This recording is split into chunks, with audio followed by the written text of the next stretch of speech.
I'm happy to welcome you to Yamaha Studios in New York. And Julius Rodriguez I've seen him since he came to Juilliard. So he's a young man, and I saw him younger, and he's been a shining light since the beginning. And we're going to hear some music from his debut release on Verve, and as Bonnie said, he is a Yamaha pianist. So without any further ado, he and I will chat a little bit before the hour is up, but I'd like to bring to the stage on drums Brian Richburg. Come out on drums, give Brian a big round of applause.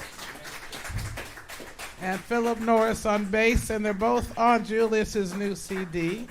And again, give it up for Julius Rodriguez, a.k.a. Orange Julius. Show him some love from Yamaha Studios in New York. Thank you.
All right, one more time. Give it up for these fine young men.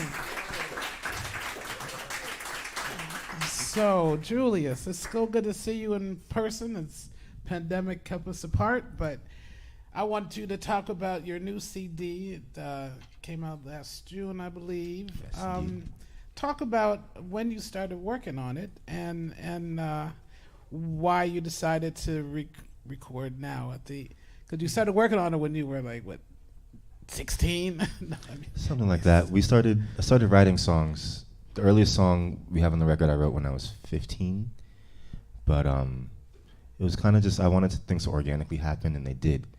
As I moved to New York and began to play shows, and I got to meet different musicians, and all of them, their voices started to come out in the compositions I was writing and the arrangements I was making, and I just wanted to capture that on record. And so it was just, we were playing shows, we had these songs we were doing, and I wanted to document that, and that's when we started recording. Yes, and then the pandemic happened, and you had to change course, right, on the producing side of it. Is that a little bit, yeah, correct? Yeah. So we had most of the music recorded before the pandemic started, but I didn't know it at the time. I kept going to the studio thinking, okay, we can do these songs better again next time, or we can go back in and do a different arrangement or tweak things. But then when I was forced to not be in the room with anyone for however long we had to do that, it made me just reset and think about, okay, what do I have already recorded and what can we do with it? And that's where I got more of the idea of playing with the recordings and making a record out of it rather than just trying to replicate the live show on a recording. Yeah, well, I'd like to, you have some originals on that, and you also have some covers, such as Stevie Wonder. We were talking about that earlier. Talk about your original your original work, as well as tell us the story. We were talking about the Stevie Wonder, All I Do, and because like I said, I grew up with Stevie Wonder, and I did not know Tammy Terrell's rendition of that song. So can you talk about that? Yeah. I don't know if you all, how many of you know the Stevie Wonder's All I Do? Everybody, I know that, right? Yeah, so Stevie Wonder recorded All I Do. I was a big Stevie Wonder nerd, freak, whatever, and I would do all the research I could, and I found out that he wrote that song when he was 16 years old working as a ghostwriter for Motown, and it was originally recorded by Tammy Terrell. And I heard that version, and I had a sort of kind of swinging backbeat groove on it, so I decided to borrow from that for my arrangement.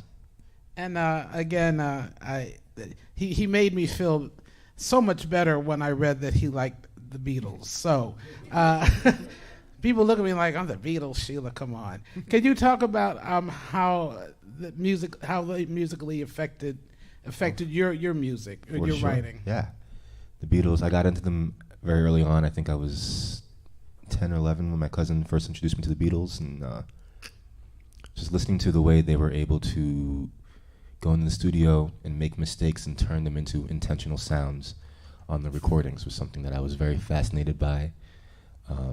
They were recording at a time where a lot of the advancements in technology were happening as they were writing and making their music, so they used that to advantage. And me as a jazz musician, noticing that most of us record music the same way we did in the 40s and 50s, I wanted to take advantage of that. Being it's a lot later than that now, we have way more further capabilities and possibilities of what we can do with sound. And my last question is, well, actually two questions. One is, when did you decide that you wanted to be a musician? And my last question next to that is, what are we going to hear for the rest of the set? So there was never really a moment when I decided, I'm going to be a musician. It was kind of just, it was always there. It was just a matter of how to reach out for what I wanted to do next. So I guess I always knew I wanted to be a musician. It was just a matter of in what capacity, what instrument, what kind of music, and I decided to not pick and just do it all. Well, you play drums, guitar, and yep, played drums. I played a little bit of guitar. I played some electric bass, synthesizers, organ, a whole bit. See, I've got Prince in the room. Prince back. Anyway, and again, what are we gonna hear for the rest of the set? I think the rest of the set will be mostly music from the record. The song you just heard was new. It's so new it doesn't have a title yet. but we're going to continue on with the song from the album. We have all these new kind of morphed live arrangements that we've come up with, spending a lot of time on the road together. So it may sound a little different, but it is the song. This one is called Gift of the Moon. Awesome. Give them a round of applause. Thank you.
All right, Julius Rodriguez, Philip Norris, Brian Richburg. Give them another big round of applause. We are going to hear another song.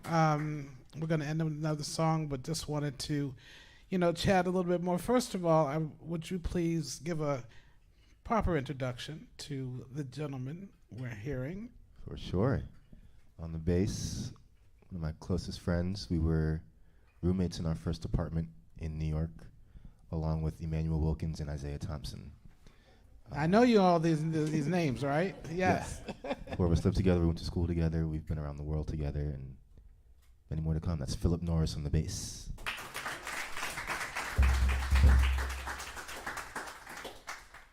And on the drums, I try not to play a gig without him, to the extent where he didn't live in New York until September, and before then, anytime I had a gig, I would bus him down from Boston, even if it meant I sacrificed my whole gig pay to get his train ticket. But because that's how important he is to the sound of this music. So that's Brian Richburg Jr. on the drums.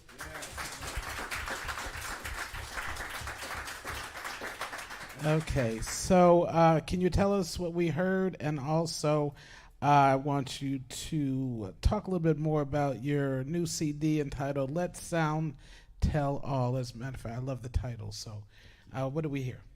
You heard, in this order, we played Gift of the Moon. And then we played something not from the album, but something I released earlier. It was our rendition of Herbie Hancock's Butterfly. And then we played another original of mine entitled Where Grace Abounds from the record. I'm glad you played that because I had a question about that song. I read that when you wrote the song, you said, I felt like I wasn't being the best version of myself yet. And still a lot of great things were happening to me, so it's my being grateful for being in the situation I'm in, even though I felt like I didn't deserve it. What did you mean by that? At that point in your life, you didn't deserve or you weren't the best version of yourself? I'm a Virgo. I'm hard on myself. That's it. But, just being grateful for the things happening to me, whether I felt like I was ready for them or not, Yeah. Sometimes you're in that situation where you don't think you have what it takes to step up to the plate, but you're given all these opportunities, so you take them and learn from them what you can. Right, right. Well, you've learned well. And the title of your CD on Verve, as I said, is Let Sound Tell All. And can you tell us who else is on it? And talk about the song In Heaven that we had talked about earlier. Yes, it's a whole slew of characters on the record, recorded over a period of like 5 years. You hear Philip, you hear Brian, you hear drummer John Cook Kim, bassist Daryl Johns, you hear drummer Joe Saylor, bassist Ben Wolf, Morgan Guerin on tenor saxophone, Gibson Jellin on trumpet. Myself, I played drums on a song, I played guitar on a song. Some fantastic singers. Mariah Cameron is the singer on All I Do. I got some background vocals from Nick Hakim and Haley Knox. And I guess the special song that you all wouldn't hear about is In Heaven, which features Samara Joy on vocals. Yeah. All right. Yeah, that song actually is, I knew that song from a Gregory Porter record. It was written by his cousin Darlene Andrews. I don't know too much about it, but I know I love the song. I wanted to do my own rendition of it. So I love it. Now, where can people get a hold of the CD, and how can people follow you? And I know you got a lot of stuff going on, so your website. Yes, the CD you can get anywhere they sell CDs. All right. Yes, thank you to Verve Records for making all of that happen and making sure that it's very available to everyone. And to find out where I am, I'm most active on Instagram, if you have Instagram. But I try and update my dates, keep them up to date on Bands in Town and my website, juliusrodriguez.com. But Instagram is the most immediate way to figure out where I am. Awesome. Well, we're going to hear another song. What are you going to close with? And well, Russell Malone once told me you can't play a set without playing the blues, so we're going to play That's the blues. Right. That's right. This one's called Blues. That's Russell Malone. Well, before we hear from you, I have some people to thank. Again, we're at the Yamaha Studios in New York City. I'm Sheila Anderson from WBGO, and we'd like to thank, again, the sound engineer, Aaron Ross from Yamaha, and our videographer, Rob Davison, and the Verve label group.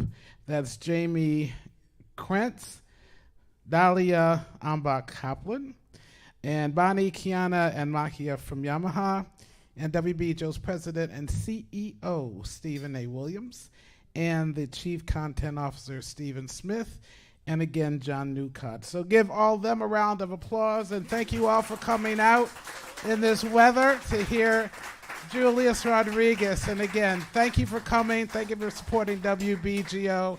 And I say we'll see you on the radio. And again, Julius Rodriguez, thank you.